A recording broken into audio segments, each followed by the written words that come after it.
Apa kabar antum hari ini? Alhamdulillah, luar biasa.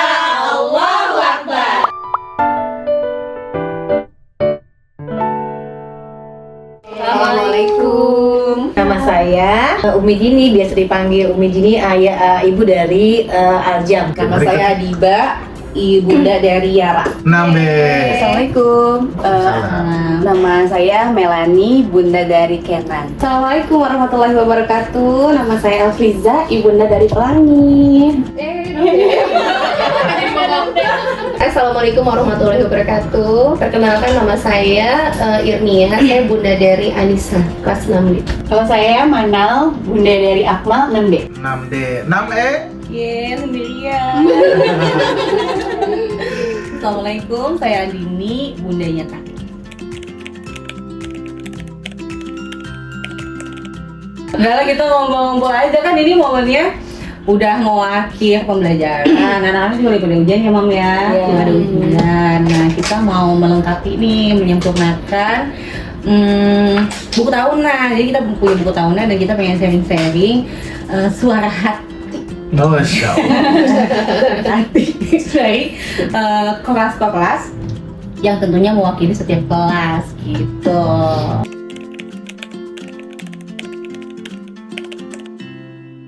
Karena ada satu saudara yang dulunya masya Allah, bukan nggak mau diem lah, hiperaktif. Sampai suatu hari aku ketemu, ini anak kok rapih banget. Terusnya yang sepupu sih ya, terusnya kok kayak beda. Ini aku tanya ke ibunya, kok berubah sih, lebih kalem, lebih sopan. Kata mamahnya dengan bahasa santainya, kalau kita udah nggak kuat jadi anak, sekolahnya aja tuh ke insan tamu. Akhirnya sampai aku cari tahu lah insan tama, ya udah ketemu sama kepala sekolahnya langsung, ngobrol-ngobrol, kayaknya seru banget. Kalau saya sih lebih ingin, mungkin sebelumnya di TK itu kan sudah mengenal tentang akidah Islam ya. Jadi ingin memperkuat karakter anak juga gitu. Jadi saya cari ternyata sama ya, di Insan Tama itu saksiannya bagus, tokoh Islamnya ada. Kemudian karakternya sih insya Allah memberikan lingkungan yang positif. Waktu itu memang belum ada pengalaman masukin SD anak kan, karena anak pertama, anak tunggal sih. Terus beberapa juga sempat survei ke sekolah lain, tentunya IT juga. Begitu ke Insan Tama ngerasanya sih srek gitu ya. Kebetulan waktu itu anak-anak lagi main di sekolah gitu. Anak saya kebetulan juga lumayan aktif. Jadi untuk kayaknya untuk bisa memfasilitasi Ananda di SD ini, Insan Tama bisa gitu, bisa sesuai dengan apa yang saya cari gitu. Alhamdulillah setelah 6 tahun sekolah di situ tidak ada penyesalan. Alhamdulillah, tidak salah memilih gitu ya. Alhamdulillah. Ini jujur dari hati. Gitu. Ini bukan lagi endorse kan, Bu? Alhamdulillah. Alhamdulillah, 6 tahun puas ya, Bu ya? Puas. Sedih malah. Sedih malah. Kenapa pengen nambah 6 tahun selesai gitu berikut? ternyata gitu. 6C berikutnya. Nance. Aku ya. Kalau aku sih, jadi di depan rumah itu ada anak Insan Tama juga ya. Tadinya tuh nggak ngeh gitu kalau itu sekolahnya di Insan Tama gitu. Cuman kita sering lihat setiap hari gitu pakai gamis gitu, kuat kan, pakai gamis terus gitu. Terus bahkan ada juga kayaknya pakai gamis deh gitu. Nah akhirnya ngomong lah sama suami, itu sekolahnya di mana ya gitu. Kita cari tahu kan. Tapi ternyata ibunya itu suka jalan pagi dan kebetulan nih nanya lah sekolah di mana gitu, di Insan Tama. Dan kita tanya-tanya, ternyata visi dan misinya itu sejalan gitu sama aku dan suami gitu kan. Jadinya ya pilih Insan Tama. nggak cari-cari sekolah-sekolah yang lain dulu, tapi langsung gitu kayaknya kayak udah oke lah gitu ya. Langsung menetapkan di Insan Tama. Saya tahun lalu itu jujur sama ya dengan Bu Melani ya, jadi nyari yang SDIT gitu ya, karena saya pikir kan sekolah terlama ya 6 tahun, jadi benar-benar harus yang bisa mendidik ya, bukan hanya belajar gitu. Bagaimana mendidik karakter seorang anak bisa menjadi, karena Islam ya Islamiah gitu kan. Nyari SDIT yang muatan materinya juga sama ya, sesuai visi misi. Dan saya lihat salah satu juga saya rangkum ya dari beberapa teman di sini, banyak yang merekomendasikan Insan Tama karena lulusannya gitu ya, hasilnya itu akhlaknya tuh jadi akhlakul karimah lah ya, jadi sopan gitu ya. Terus hafalannya, bukan hafalan ya, bacaan Al-Qur'annya tuh mungkin gitu ya, bagus gitu kan. Jadi nggak cuma hafalan aja gitu, jadi sebelum hafalan dia bacaan Al-Qur'annya harus bagus dulu gitu kan. Nah, kemudian saya datang lagi gitu ya ke tempat, langsung ke Insan Tama gitu, ke resepsionis. Pas saya datang tuh disambut dengan sangat hangat gitu ya, dan saya sangat menghargai orang yang bisa servis dengan ini ya, dengan ramah gitu. Mereka bisa menjawab hal-hal pertanyaan yang saya tanyakan gitu dengan detail gitu, dan memuaskan gitu, cukup memuaskan. Akhirnya ya udah langsung dipilih lah Insan Tama gitu. Untuk anak saya kebetulan kan Ikhwan ya, jadi benar-benar emang kita cari yang bisa memfasilitasi dari aktivitas fisiknya gitu ya. Dan memang saya cari yang nggak terlalu akademis sih sebenarnya ya. Saya emang melihat dari yang bisa mendidik adab gitu, akhlak dan ya tadi muatan Islamnya gitu yang baik gitu. Pertamanya itu ke Insan, emang dari awal tuh saya niat memang ini pokoknya harus SDIT gitu. Karena yang pertama itu pengen ngebangun fondasi akidah buat anak saya gitu. Kalau udah dari kecil, insya Allah nanti ya SMP juga berlanjut lagi itu ya insya Allah nggak akan goyah gitu untuk fondasi akidahnya gitu. Terus juga pengen supaya menanamkan sejak dini untuk akhlaknya, terus kayak kebiasaan-kebiasaannya juga pasti kan di Insan Tama itu kan kayak kebiasaan baca Al-Quran, terus hafalan, terus ikhwan akhwat juga nggak boleh main bareng gitu. Jadi wah kayaknya bagus juga nih gitu. Kebiasaan yang baik. Kebiasaan yang baik. Sudah gitu ditambah survei ke sana sini SDIT, terus ngeliat gedungnya itu bangunannya secara visual tuh, wah ini bagus banget nih.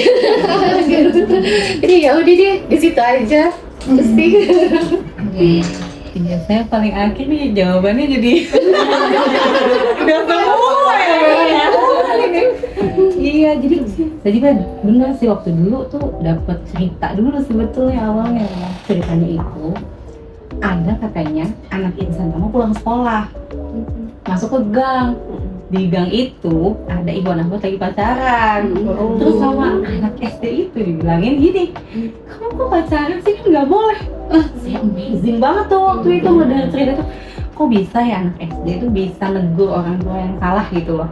Bukan orang tua sih, yang lebih itu kan kayak kita tuh butuh banyak orang kayak gitu nggak sih? Tapi sih kayak nggak berkaitan ke diriku. Kayak aku dulu waktu misalkan negur ada yang salah-salah gitu, kayaknya gede dikit banget gitu. Masih gitu tuh nggak bisa.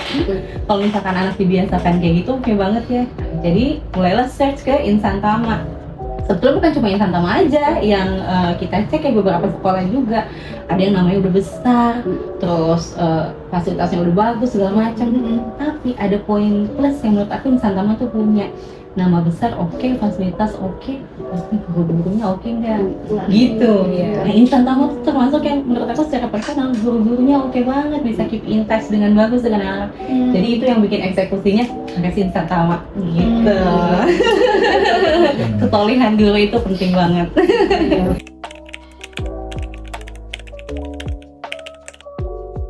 Kaget, tegang, bingung, semerawut. Iya, karena bener-bener pertama urusan Zoom. Gimana nih Zoom ini?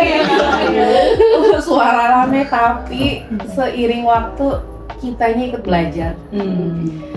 Waktu itu dapat awal itu Allahyarham Ibu Ira sama Pak Abdul Rahman.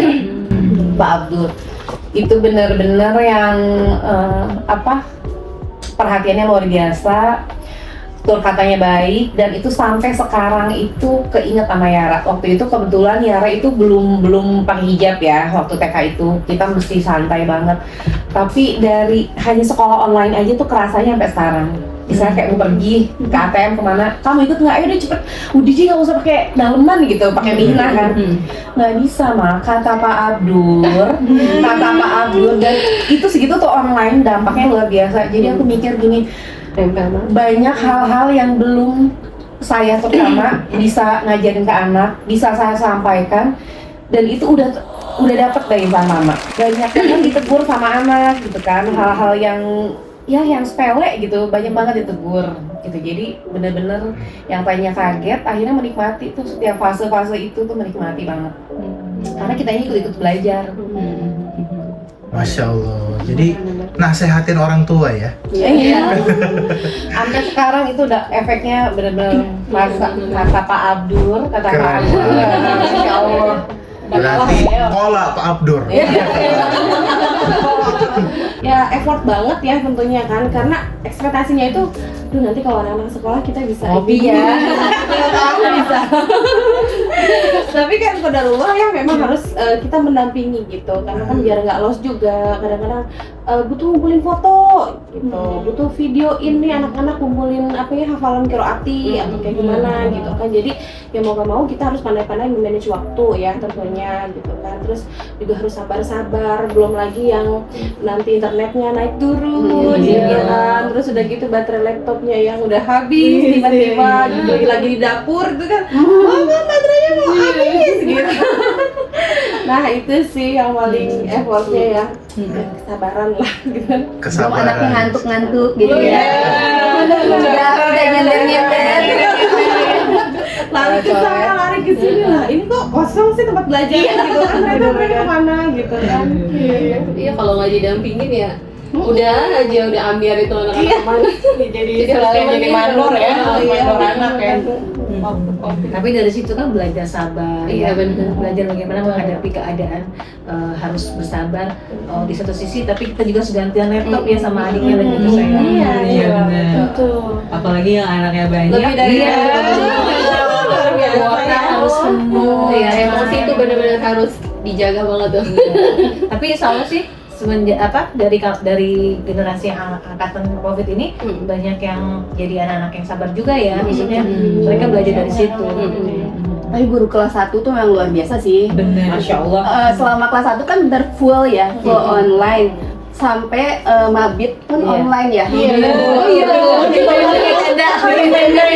Tapi alhamdulillahnya kebetulan kita kelas itu Pak Ibnu waktu itu. Pak Ibnu tuh pol-polan banget dia. Dia bener-bener seolah-olah dia camping beneran sampai ada lampu, ada apa Ibnunya sendiri begitu. Bikin juga ya. Games tuh jadi kayak jadi memang ngerasanya sih apa ya, nggak cuma anak di depan laptop lihat guru gitu ya, tapi memang dua arah juga berasa sih gitu, bukan cuma apa ya, untuk ukuran online tuh anak-anak masih dapat kok ilmunya gitu, interaksi sama teman-temannya gitu, kenal sama, walaupun sama Pak Ibnu itu full online tapi dia ngerasa deket, tetap deket Berkesan ya, iya, dia dapet iya. ya. Jadi nggak kehilangan momen offline ya. Iya. Di online pun mereka bisa dapet adventure juga gitu kan. Karena pertama dari pembelajaran pertama kali kan online kan belum pernah ada sebelumnya ya. Bahkan yang kaget kita juga semua nggak ada kan ya. Makanya benar-benar Masya Allah, jadi kalau saya ngeliat effort dari Gurunya. guru saat online itu sangat biasa, mumpuni ya. banget gitu ya. Mereka bisa ngerangkul anak yang ya pasti kan anak tuh yang namanya masih kelas 1 kan berarti peralihan dari TK ya. Iya. Yang namanya duduk diem 30 menit tuh wah mustahil banget kan. Duduk 5 menit ya, Jauh itu konsentrasi. jadi langsung main terus anaknya kemana-mana, jadi benar-benar orang tua saya pribadi apalagi kan kalau waktu COVID kan bekerja di rumah juga ya otomatis ya, jadi kan ada orang yang bekerja juga gitu, ada bapak yang bekerja juga sama, kebetulan kalau papanya Akmal tuh dosen kan jadi harus sama ngajar juga gitu, ada yang ngajar ada yang diajar gitu. Itu Masya Allah banget, jadi benar-benar harus nyiapin tempat juga gimana kondusifnya anak, tapi kan memang tidak ada yang sempurna ya, mereka belajar dari ketidaksempurnaan itu gitu, gimana menyikapi bahwa semua kondisi itu nggak harus selalu berjalan dengan sesuai gitu, ada kok boleh kok gitu, ada sesuai yang tidak sesuai itu boleh, kita belajar dari itu gitu. Jadi Masya Allah, jadi beberapa COVID momen COVID itu kalau untuk anak-anak jadi pembelajaran besar ya, bagaimana caranya manage ekspektasi ya. Kayak misalnya Zoom hilang bentar aja kan, ini kok nggak ada sinyalnya gitu, suaranya nggak ada Pak gitu, atau nggak ada anak yang jahil coret-coret gitu kan, Pak ini gitu, paling kan itu jadi udah pas udah langsung ya, kita 5 tahun ya betul-betul Masya Allah gitu ya. Iya. Tapi jadi kawin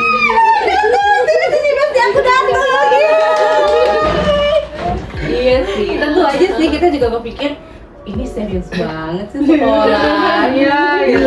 Repot banget sih, tapi dari semua list kerepotan itu, itulah yang menjadi harapan.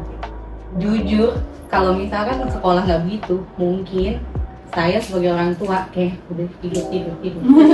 Sebenarnya mungkin bingung mau bikin kegiatan apa. Dan kita akhirnya punya list ya. Punya semangat buat akhirnya enggak, emang belajar itu dalam segala kondisi. Nah itu sih, itu. Dan dari mana itu semangatnya? Itu dari share-sharean pekerjaan list yang di-share sama guru. Kalau itu nggak ada, mohon maaf ya, mungkin Bapak Ibu juga ngelihat ya kayaknya di luar sana, sekolah di sana, bahkan anak-anak nggak sekolah sama sekali. Iya nggak sih? Itu sedih banget. Kebayang itu COVID berapa tahun ya Ibu-Ibu? Anak nggak sekolah setahun, 3 tahun.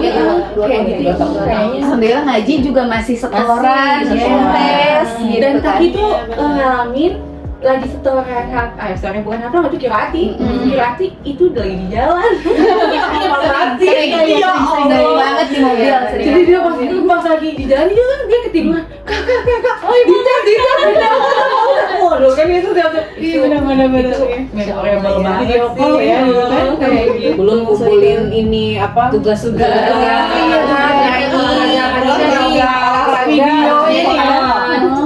Masya Allah. Di videoin malah ini habis foto ini semua ya. Dan alhamdulillah kita udah ngelewatin itu ya. Kalau di fase itu ya. Tapi kadang dipikir-pikir ya, itu dijadiin aktivitas di rumah juga gitu, kegiatan. Kadang kalau misalkan nggak ada kan bingung ya, kayak tadi kata Bu Eni ini, ngapain nih ya, ujung-ujungnya main handphone. Bunda boleh nggak main handphone? Oh udah kegiatan ini ada tugas dari Dan buat latihan juga kan sebenarnya untuk nanti kalau pas masuk sekolah yang offline nih udah dilatih pada saat online kan pernah nih kita mabit kalau dia kayak seperti itu gitu. Iya waktu itu kelas berapa sih? Kelas 1 ya? Kelas 2.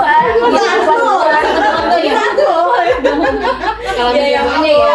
Ya waktu camping itu ya maksudnya kan tendanya gimana? Untuk kita punya tenda-tendaan apa sih yang dari kayu itu, pokoknya adalah tenda-tenda buat lucu-lucuan di kamar lah intinya. Udah kita pasang itu, kebetulan di dalam rumah juga kan ada taman kecil gitu. Yaudah kita di situ dengan tendanya ngepas-ngepasin, terus udah gitu bantal tuh selimut segala macam masuk ke situ udah. Oke, foto ya Kak, foto. Abis itu ya udah duduk lagi. Gitu. Tidurnya di mana? Tidurnya di ruang tengah. Tidurnya di ruang tengah udah masuk kamar udah gitu. Jadi maksudnya yaudah yang penting foto dulu. Terus kayaknya ada juga momen yang dia tuh harus lari pagi ya? Iya, foto lain pas lari pagi. Oke, Kakak tugasnya lari pagi. Oke, lari pagi cuma keluar rumah, segala macam. Putar satu keliling, foto dulu. Oke, sip. Bun, mau main?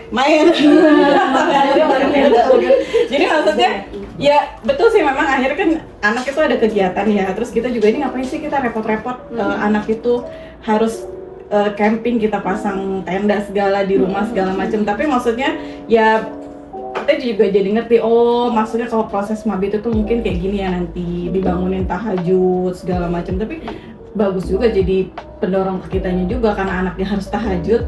Intinya kan sebenarnya karena harus difoto ya, Masa kita enggak gitu ya. akhirnya papanya bangun, ibunya bangun, foto tahajud. Kalau tahajud sih alhamdulillah lanjut ya gitu kan, nggak cuma sekedar foto doang gitu. Tapi maksudnya jadi ada kegiatan si anak itu, betul, nggak dia cuma pegang handphone aja segala macam kayak gitu. Jadi maksudnya ada rundown kegiatannya itu. Sekarang pagi ini dia ngapain, terus udah gitu pas mabit juga, oh ternyata nanti pas mabit itu ada tahajud dan segala macem gitu.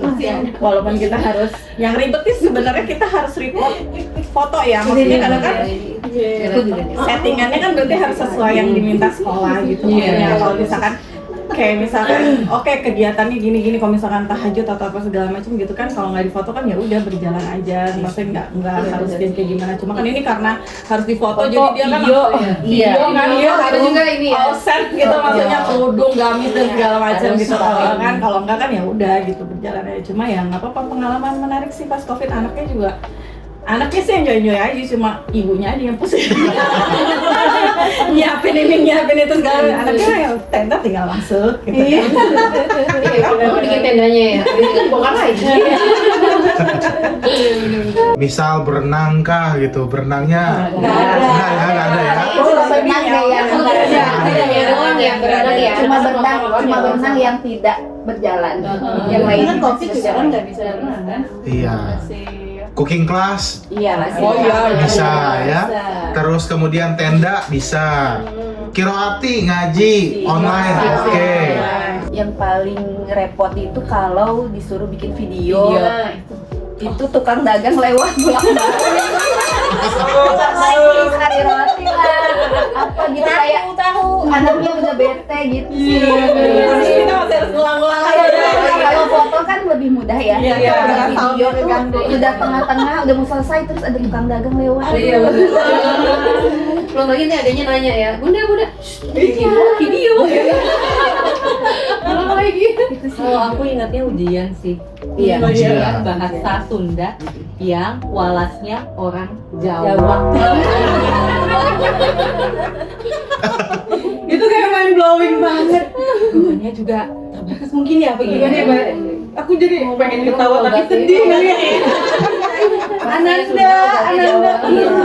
Itu anak yang ganda. Bahasa Sunda, guanya juga nggak sudah Nggak diurus, nanti tiba-tiba apa udah nomor 8, anak kita baru nomor 2. Iya kan? Terus ya diurus ya, bacain, ikut bacain tapi rada pakai urat dikit ya. Ini itu dari halus sampai ke bertanya, aku tahu nih gonya wah capek gitu.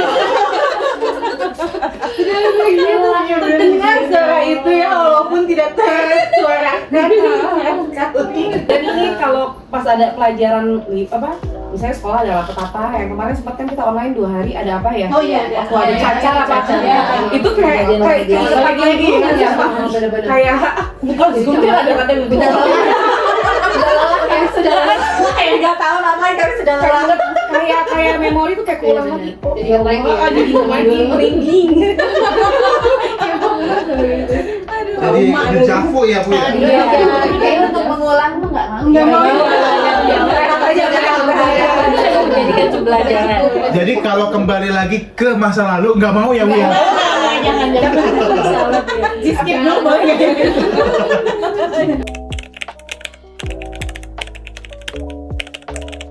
Merdeka.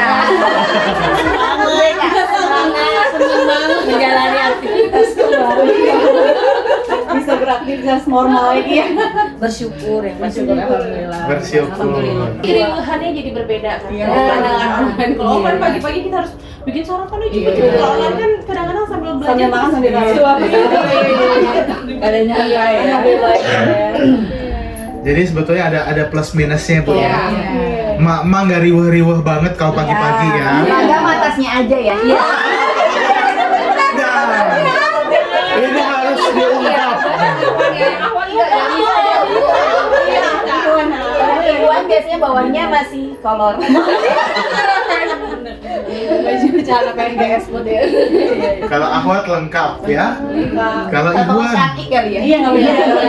Kalau akhwat ya. Dan seragam itu kayaknya paling bersih ya. Iya. Dipakai pas online doang. nggak keringetan ya Bu ya. Gak bau matahari. Seragam. Kalau gitu ada seragam. Begitu masuk udah bolong-bolong langsung Iya betul. Nah, Sebenarnya tetap aja keriuhan itu ada ya. Ada. Sekarang kita harus ya itu bangun dari subuh siang masak nasi harus sudah tahu jam-jamnya jam berapa nih, harus siapin snack bekal, belum lagi nganterin Dan perjalanan kita pertama itu kan. Challenging ya. Challenging banget ya. jalannya luas lah ya pokoknya. Alhamdulillah. Luas, tergantung sudut pandang, pokoknya luas saja. hati harus ikhlas ya gitu. Luas hatinya.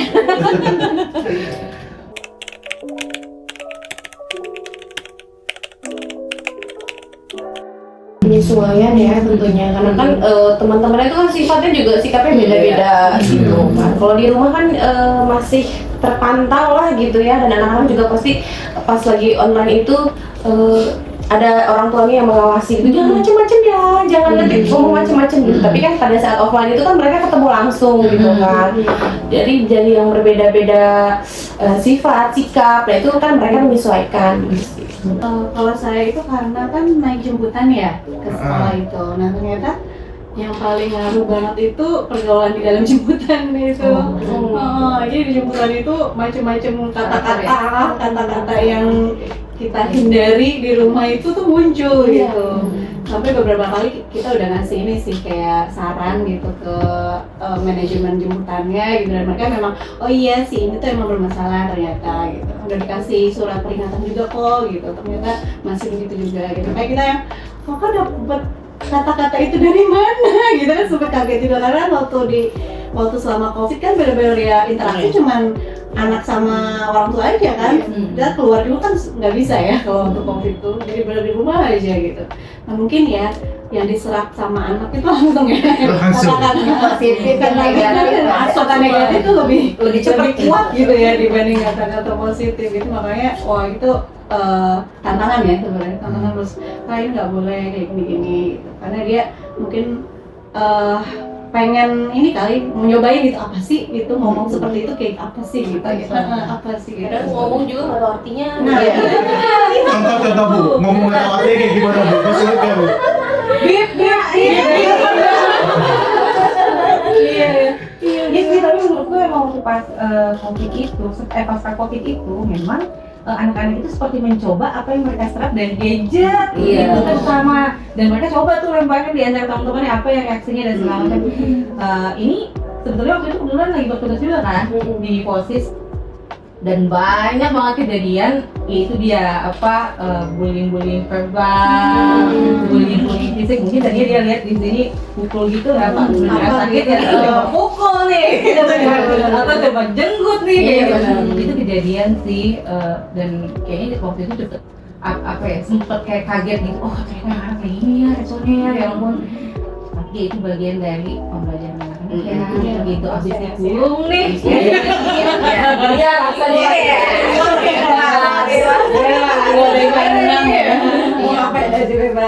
itu kayaknya yang lumayan nguras tenaga dan waktu itu sih.